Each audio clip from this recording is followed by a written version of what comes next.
Hello, everybody. David Croom. Look forward to welcoming you to this space to talk about Swipe's new strategic plan.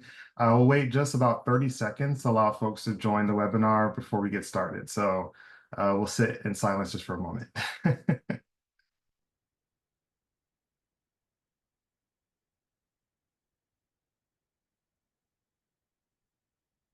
Excellent. Love seeing the numbers go up.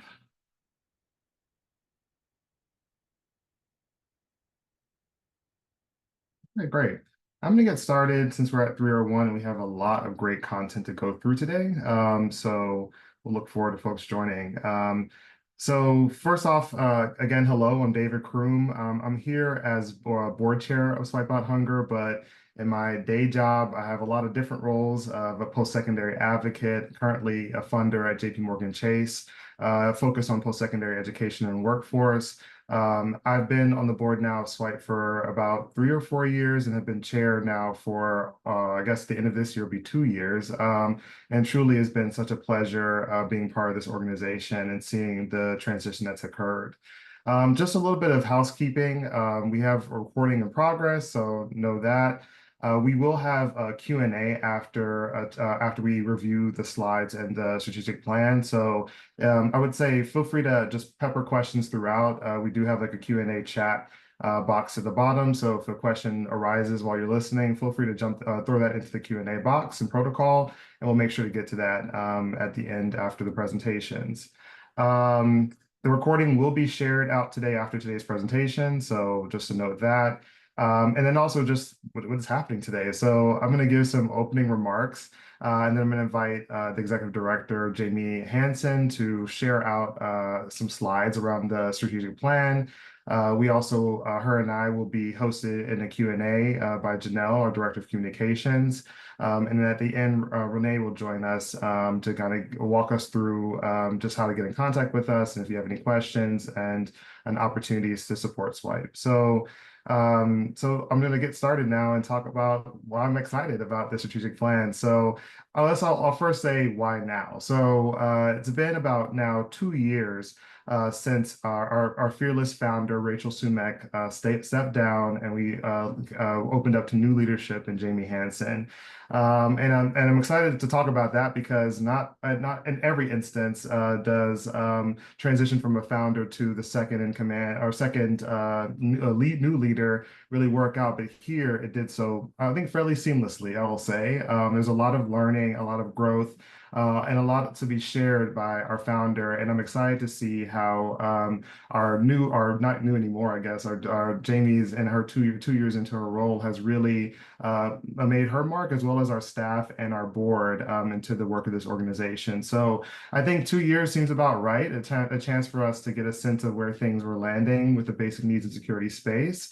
And now it's a time to really reflect and to share out the vision that we have for this work.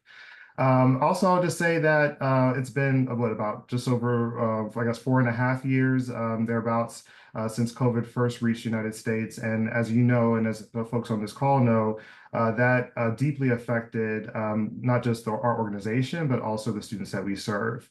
And also, about 2 years later, in 2022, Swipe acquired CUFBA, the College University Food Bank Alliance.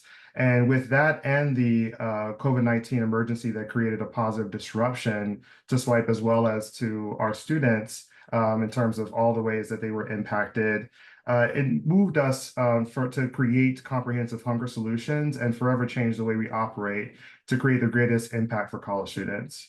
So throughout all these different disruptions, we have now come out of this with a vision and a viewpoint on how we want to move forward. As you maybe can tell from different media and communications that we've shared, our network has grown almost 75% in the last year alone, so pretty wild. We are now serving just over 800 national college campuses, mostly United States, but a few in Canada, I'm told, and elsewhere. And Swipe has spent the last 10 months evaluating our current programming, analyzing our unique role in the college food and basic needs and security landscape, and having deep and thoughtful conversations with students, college administrators, donors, and community partners. And through that, we have now cultivated this strategy to power the momentum to end college student hunger. We want to create the greatest impact for college students, evaluate and improve our current programming, and continuously analyze SWIPE's role in food and basic needs in the food and basic needs landscape, and of course, better understand our community, which includes students, college administrators, donors, and partners.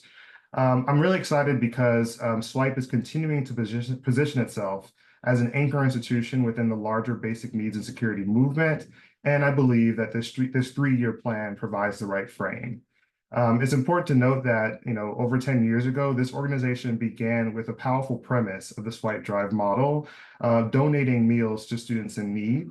And with time, this organization has continued to evolve into a network builder and convener, providing financial resources, grants directly to food pantries and to college operations, focus on food insecurity, and a multitude of solutions, and TA and other reports and research showcasing the solutions needed to end food insecurity for college students.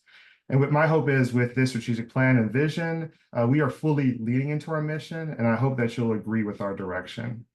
So that's what I want to share for now. I want to throw it over to our fearless leader, Jaime Hansen, to share more about the strategic plan and vision that we have for the organization. And I'll come back after Jaime presents to take part in the Q&A. So, Jaime? Thank you, David. This is where you hear like a round of applause, like just massive applause, but in Zoom land that doesn't exist. So hi all. For those who haven't had an opportunity to meet yet, my name is Jaime Hansen. I am the executive director, as David's mentioned, the second leader for the organization, Swipe Out Hunger. My pronouns are she, they, aya, and I am super stoked to share a little bit more about what we talked about over the last year and where we're going and growing. So thanks for being interested in this. Thank you to the visioning session folks that I see here today.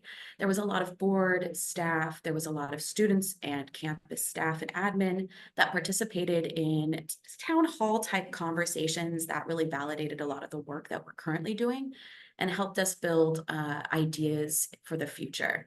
So they dedicated and volunteered their time and energy and wisdom and insight to us, and I'm incredibly grateful. So thank you, everyone. What you're going to see here today is really an overview, a tip of the iceberg. We plan on building and evolving this in reaction to our environment year over year. So expect to see this grow and evolve alongside each and every one of you. But let's dive in, shall we? I think we all have to start with like the root of all community benefit organizations, which is a problem. We exist here to solve something. So the complex wicked issue that the team discussed and really dove deep into equity and justice conversations around was really this problem of eroding social safety nets. As David mentioned, COVID highlighted this issue for us on college campuses. And as he mentioned, with over 800 campuses in our network, that is becoming more and more obvious year over year. So for example, we know that there's about 2,500 higher education institutions or campuses across the United States. And before COVID hit, it was estimated that there was 750 pantries or on-campus anti-hunger solutions. And the fact that we have over 800 now shows you that this is an issue people are taking seriously. And I'd like to think it's because of us and because of each one of you. So thank you for being loud and determined to solve this issue on behalf of higher education students. So identifying this problem was really a problem in itself. There's a lot of different reasons why students need food. One of the things that we boil down to is higher education looks differently today than it did 20 and 30 years ago. We know that hunger disproportionately affects students who identify as Black, Indigenous, Latinx, LGBTQIA+, and we want to make sure that we're taking that lens of equity alongside each one of you in our work. You'll see that our mission and vision here has really just been shortened and clarified. We believe that a path to achieving higher education goals is absolutely possible, and food shouldn't be a hindrance to that goal. So what do we do? How do we do all of this? This should be like not new information to all of you because you all are our friends in our community. But we know that we need to center students. And you would think that this wasn't something that we necessarily needed to clarify, but we have changed a lot in the last couple of years. As David mentioned, the acquisition of the College and University Food Bank Alliance in 2021, 2022 shifted our programs from a meal swipe drive centered work to both meal swipe drives and pantry and basic needs center hub work. And what that meant was we still were centering students, but also we had this secondary population of campus staff that we also wanted to support. So through these conversations, these visioning sessions, these internal dialogues with the team, we knew that we had to find one North Star. So we decided we were going to center students in our work. And that is because we know that by centering the students, we can also positively impact the staff and the campus as a whole. This is something that I hope each one of you see and shows up in each one of y'all's life, but that you feel is really a value also of Swipe Out Hunger. I want to mention here briefly, I've touched on it a couple minutes ago, but equity is a part of this system. People who haven't had the same access to higher education in the past now hopefully do. We believe that they and others belong here, and we want to do everything we can to help support them. So that moves into our core beliefs. Here's another thing that you're going to find fascinating, I hope. I know you all are on this team. You're going to find this fascinating. We've had some really interesting conversations over the last couple of years, and we wanted to make sure we created a couple of guiding lights for our organization, things that we could come back to and check on when we were making tough decisions or expanding programming or shifting directions. And so here are three areas that we wanted to highlight as something that we fall back on. This is what we want to make sure that we are always being guided by. Food is a right. This is how we stay true to our roots. The discussions around this area were deep value-based conversations, especially in today's changing political landscape. But we believe access to food is everything. And the next one is probably going to be surprising to several of you, or maybe not surprising to those of you who work on campus. We also believe that food should never be blocked or used as a punishment for students. Food is a right, and it should be accessible by all. And then this next one was really clarification for folks. I think oftentimes people see community benefit organizations as direct service providers, and we recognize that we support all of you, the direct service providers.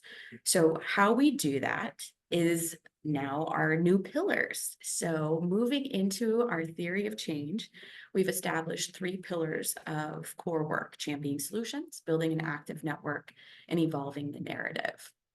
In championing solutions, this is not something that's going to be new to all of you. We recognize that our programs in advocacy, and this was validated in our visioning sessions, our programs in advocacy were greatly appreciated. People were coming forward and saying, this is something that we need. We're so grateful to be here. The network and peer-to-peer connections and relationships that we've established through Swipe Out Hunger are of extreme value. So what I like to shape this under is championing solution is an area that we will continue to be perfecting. The team genuinely believes in continuous improvement, and we want to make sure that we are responding to all of the needs in higher education, specifically in anti-hunger work. So our programs will continue: our swipe drive, our support to pantries and basic needs hubs, our grant making, our in-kind resource connections, and of course, our peer-to-peer connections.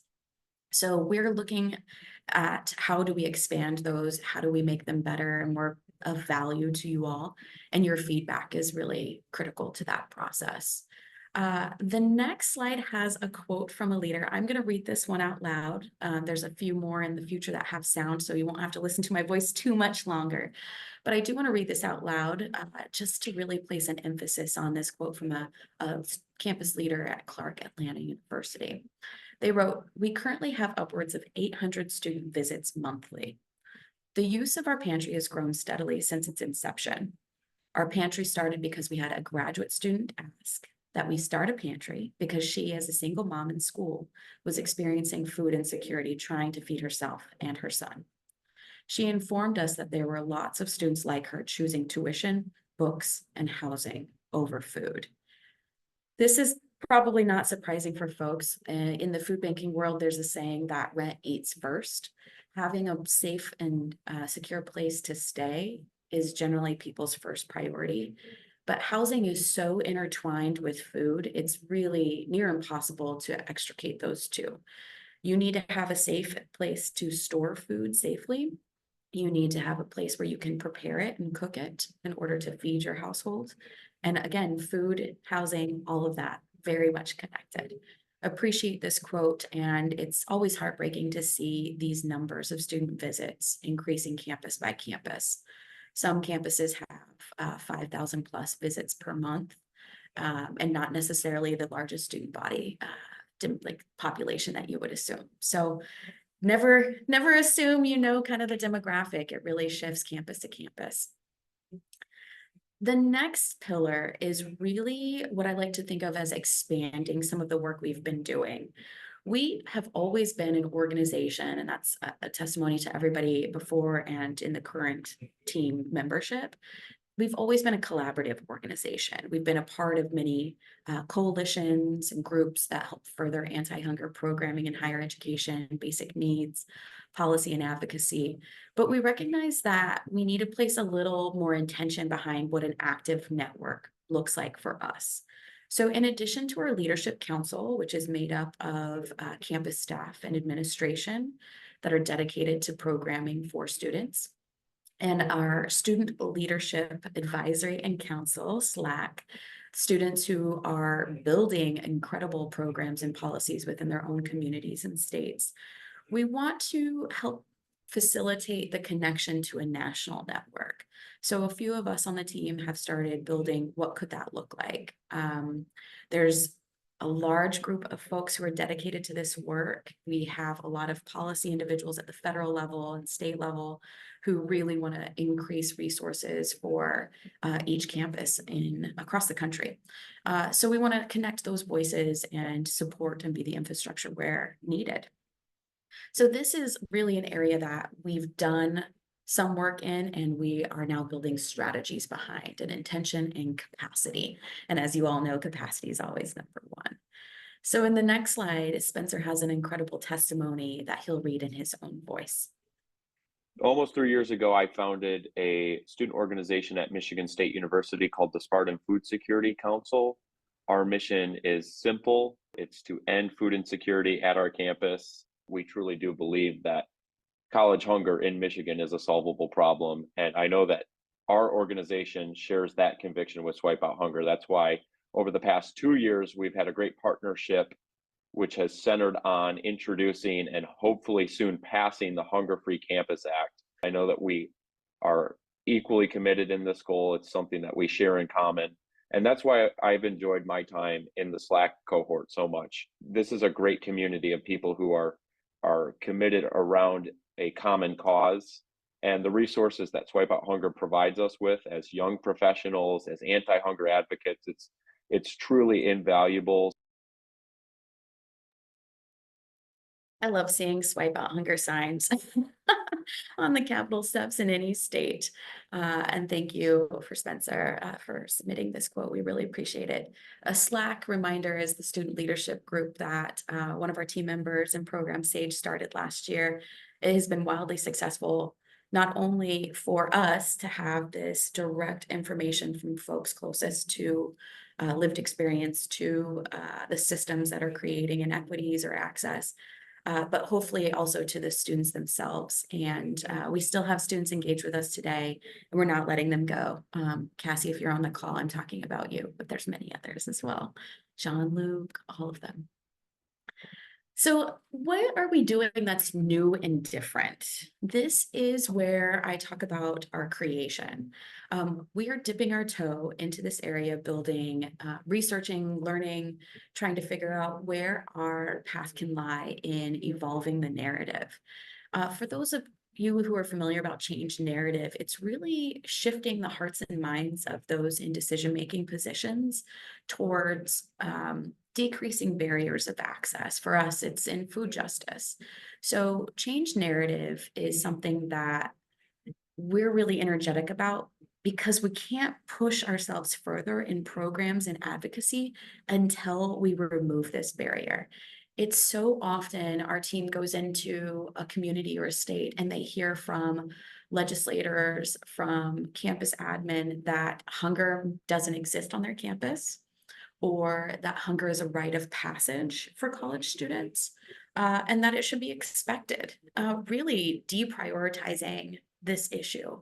And that makes it really, really difficult to establish and expand programming, makes it extremely difficult to introduce legislation that more adequately resources these pantries, these meal programs.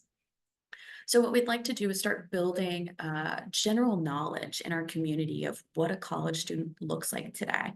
I think folks are oftentimes surprised that the average age of a college student is 26, that 80% of them are working in addition to going to school, and that they are experiencing a different world than we did many years ago. It's important to note that they have really difficult barriers to access for supplemental nutrition assistance programs, formerly known as food stamps. Some would say they are more burdensome than other income eligible populations. So how do we start educating, raising that knowledge base around higher education students, around access to food and other basic essentials, and making it more of a national conversation? Obviously, I have a lot of goals in this area. I think that it's something that could really help evolve programming across the country for everybody. I know that I talk probably too quickly, and there has to be questions going on. There has to be something that you want to dive deeper into. Again, we wanted to introduce this all to you so that you could think about it and then respond back to us and give us your feedback or send us in your questions. But I would be happy to take a few questions now if there are any.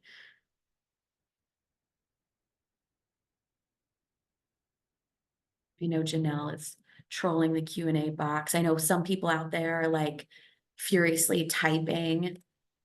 If you're like me,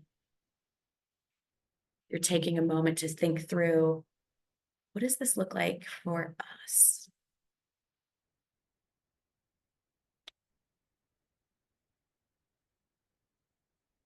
Oh my goodness, I forgot. I have an incredible testimony on the next slide. So while you are thinking about this, while you're typing out your question, I would love for us to share Kat's testimony about their experience in Montana. And yes, Erica, this is being recorded and will be shared out. Thank you, Janelle, for the reminder on the testimony. I think for a long time, a misconception has built up around your time in college that hunger is a rite of passage, that you're expected to be broke, poor, destitute, to scrape by on leftovers and ramen because that's part of the experience, and that's what will make you a stronger person. And I would argue that you don't need to suffer to find strength of any kind, and that hunger is absolutely not a rite of passage and something that not every college student experiences. We know that members of marginalized communities, members of communities who haven't historically had the same access to college now do, which is really exciting. And unfortunately, they may be at higher risk for experiencing things like food and housing insecurity.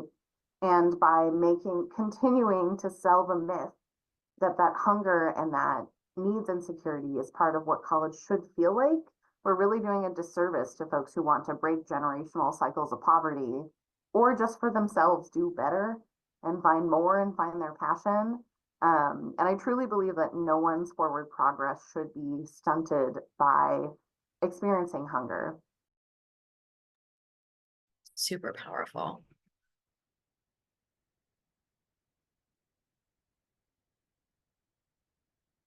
Janelle, I would welcome your help going through the questions when you have a moment. Sure thing. We actually do have a couple questions coming in. I'll go ahead and stop sharing my screen as well. But the first question is, what does evolving the narrative look like in practice with programs? I think this is something that I would like our network's feedback on. So I know what it looks like for us. I know what it looks like for us when it comes to working with people who are setting policy and practice for a state or for a community. What I would love the Leadership Council and others to inform us more about is like, how could this work in your unique campus? If you've seen one pantry, you've seen one pantry, right? There's such differences in programming and demographics from one campus to another. So some ideas could be, what kind of intake practice do you have that encourages people to access your resources? How can we share the stories of the work that you're doing locally within your programs to educate people within your community and elsewhere? I really believe in the power of stories, not only data, but that heart to heart, right? What does it look like for somebody that you know that you're setting eyes on? And for those of you who are direct service providers, you feel this, you see it every single day. It's hard to look away when somebody is sharing that emotional connection. So there's some ideas, but I would welcome them as we build our kind of communication plan and change narrative plan. We'll be testing it with our network to see how it fits for them. Thanks, Jamie. And another question that we have in our Q&A is, how many of the 800 campuses have refrigerated offerings in their pantry? Do you have a PDF that's shareable to frame up what products pantries can take and want? We have such a cool dashboard on our website. I can try and grab the link here in just a second. But that dashboard has a ton of information, and we'll be expanding it out in future campus leader survey iterations. As you can imagine, we have partners joining us day to day. I think when I joined 2 years ago, we had about 350 campus partners. Now we're just over 800. So that like the percentage shifts pretty quickly for us. So the dashboard is a really great place to see a point in time count of some of that information. I'd have to probably rely on our programs team. So if you want a specific number, please email programs@swipehunger.org, and we can probably dive a little bit deeper into that. I will share that refrigeration is difficult for many campuses because of the square footage it requires. So many campuses are still evolving their programmings and getting administrative buy-in on why these programs and services are so important. And when people buy in, then they get additional space. And that's when they can start building out their refrigeration, their freezers, building out their procurement efforts to bring in more culturally relevant and nutritious food items. So while I don't have that specific number or percentage right off the top of my head, I do know that many campuses come to us saying, I'm getting there. That's a goal of mine, is to get refrigeration. I've also dropped the link to the dashboard that Jamie mentioned in the chat. If you'd like to take a look, there's also a lot of testimonials from campuses that talk about refrigeration and similar needs that you can check out there. We've got more questions coming in. So one of which is, will there be more in-person opportunities as part of building an active network? Very exciting.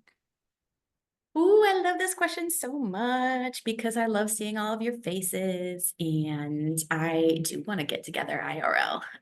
So the answer is yes, if we can get the funding.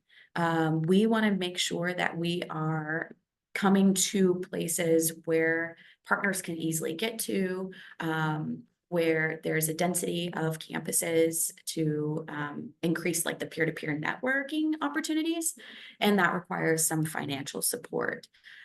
So the goal is, yes, to have more convenings regionally to pull people together.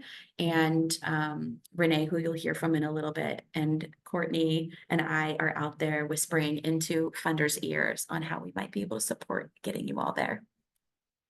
I want to jump in here just to say that as part of this new strategic vision and plan, there's an element that you'll see once it's released around what we call community engagement. And this is something that myself, as admittedly, I'm also like former Aspen Institute, so I believe powerful like, in convenings. But also, I would say I think the board too has been really understanding and seeing the position that Swipe plays within the basic needs and security space.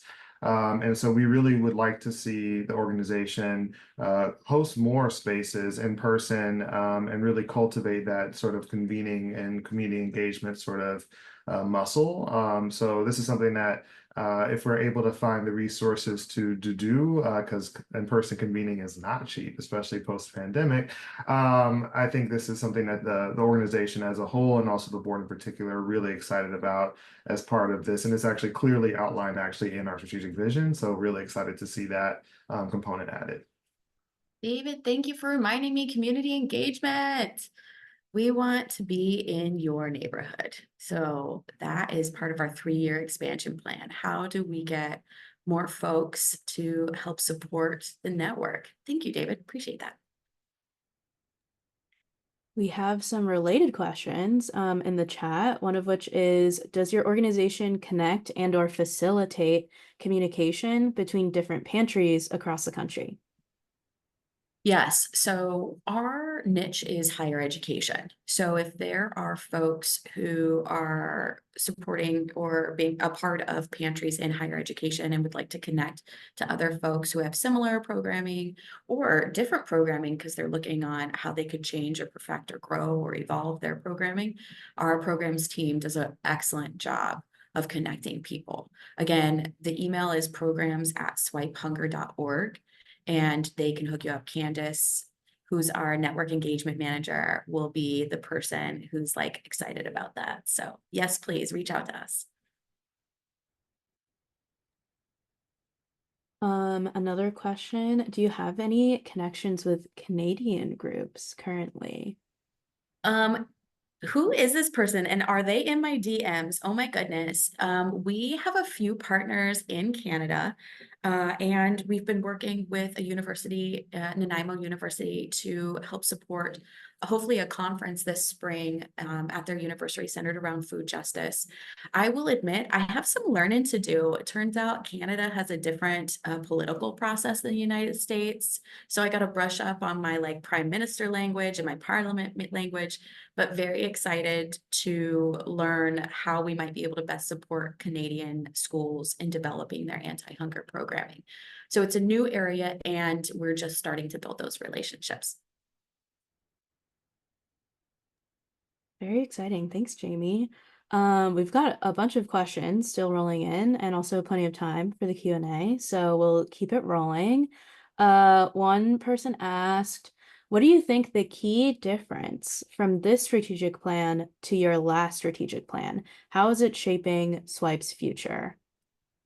This person absolutely is acknowledging the fact that championing solutions was a large portion of our last strategic plan. And through the visioning sessions, we recognized people told us how valuable those programs and policy efforts were. So that is the same. That is very similar. We are continuing to evolve those systems to match our landscape. But what's different is coalition work, putting capacity behind building coalitions on a national and local level. And the narrative change, that is something that we'll be entering into in the coming years that is different in the past. So how is it changing Swipe's future? That is an excellent question. How I envision it changing us is moving us more and more into the center of national and federal conversations. I think that there is a growing landscape of organizations, individuals, and others doing this work that have really joined in the last 4 or 5 years. And we want to make sure that we're bringing everybody along with us and that they're bringing us along with them. So there's plenty of work for everybody, and we want to see how we might be able to work best together, but that does require time, effort, and energy. So I think there's several people on our team who are doing this already really, really well, and we'll continue to grow it.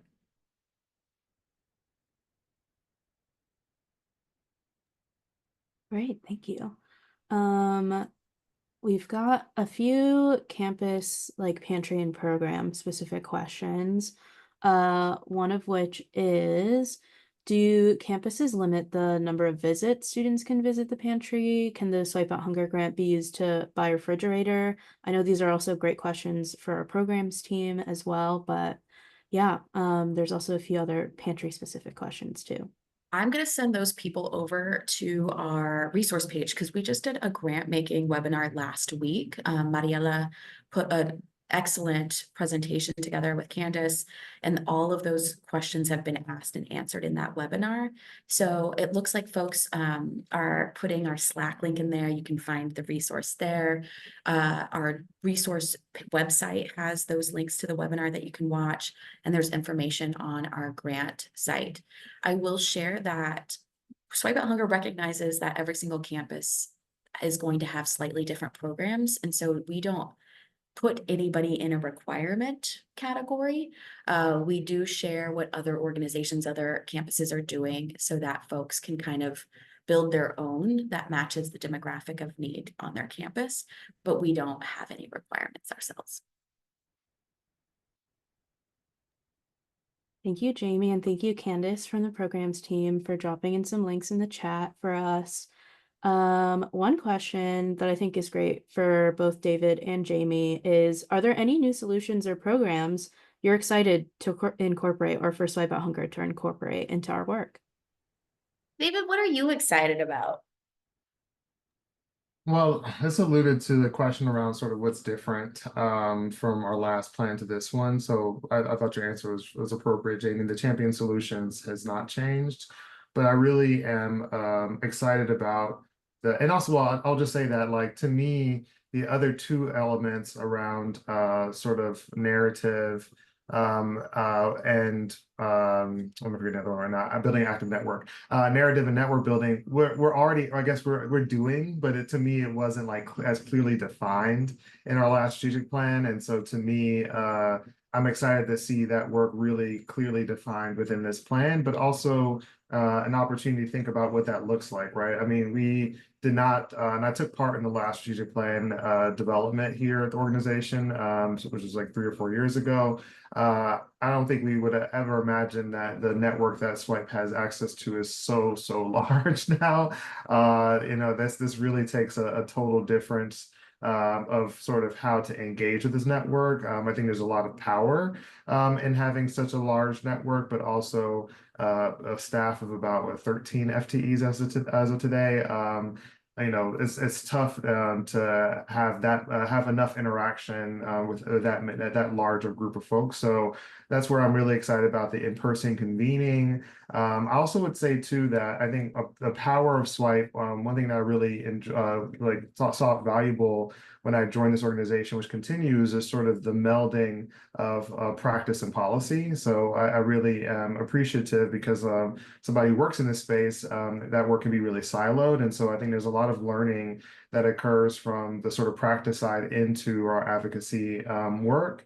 And that's going to continue. And I think, to me, the evolution and the addition of the network building component and the convenings and all of that, to me, is going to allow for that work to continue to meld, actually, to really create spaces where both policy and practice and practitioners are present, to learn from one another, to grow, and to recognize that the solutions that are occurring in both spaces are not that disparate. So to me, those are some of the things. But then also, lastly, I mean, this organization has always done student voice really, really well.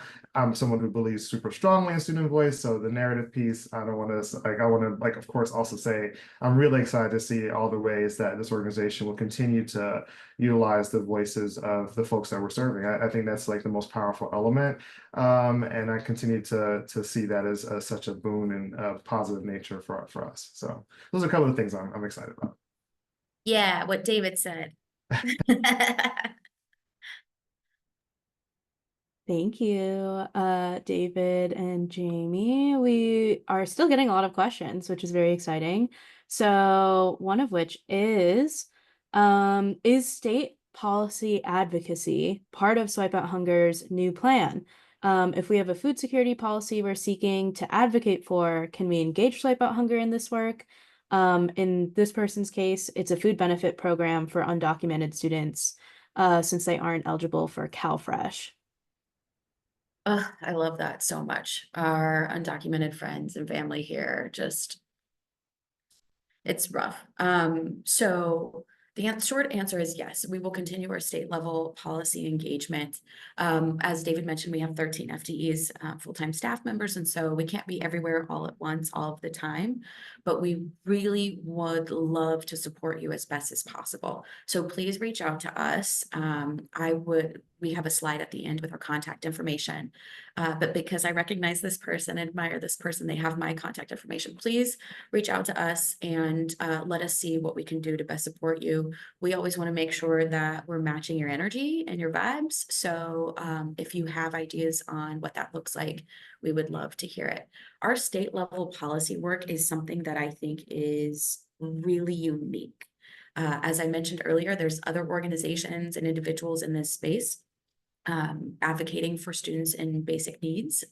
And I think a lot of folks go to the federal because we can see a really large return on impact, but our state level work is making changes today. So like, mad kudos to Rob, Zoe, and Jay on our advocacy team, because those three have knocked it out of the park. We've passed laws in 10 states, introduced them in another 20, and that doesn't even encompass the state agency conversations and the coalition building and the student engagement work that they're all doing. So state policy work is still a part of our championing solutions, and we will continue building and growing that work. So please reach out to us.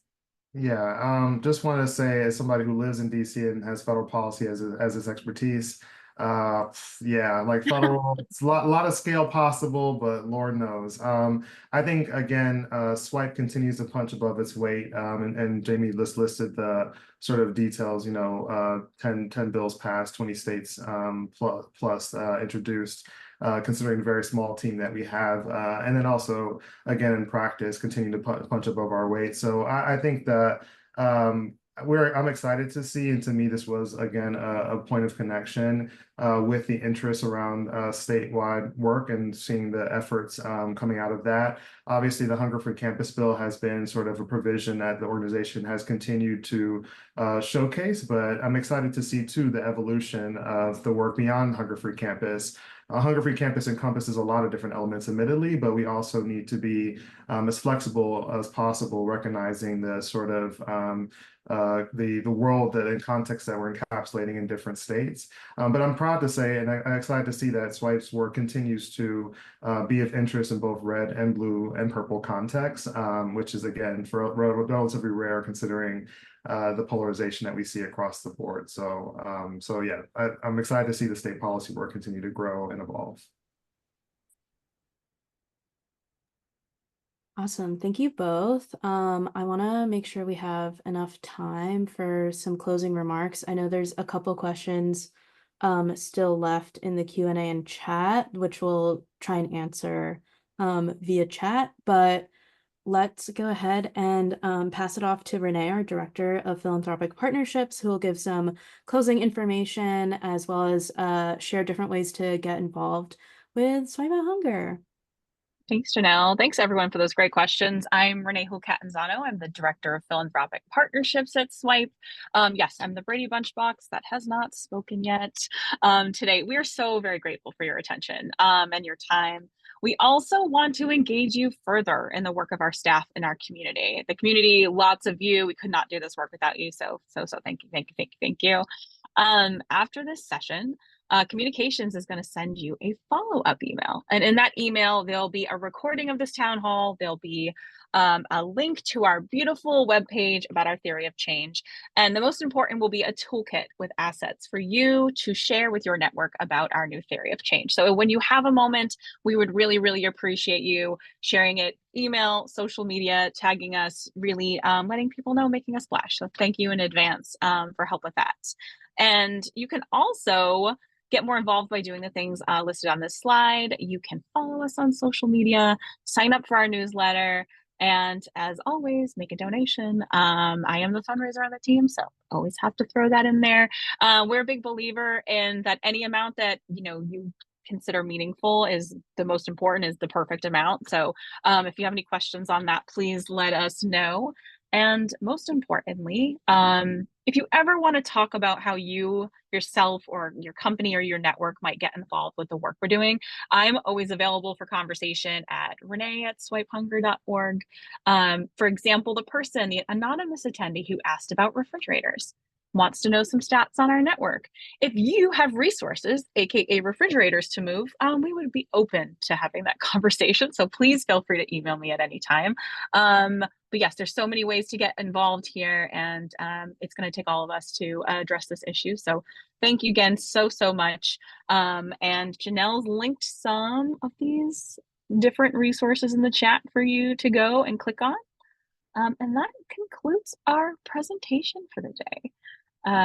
We again appreciate you so very much, and if you need any of us, there's our contact information, and we look forward to connecting with you again very soon.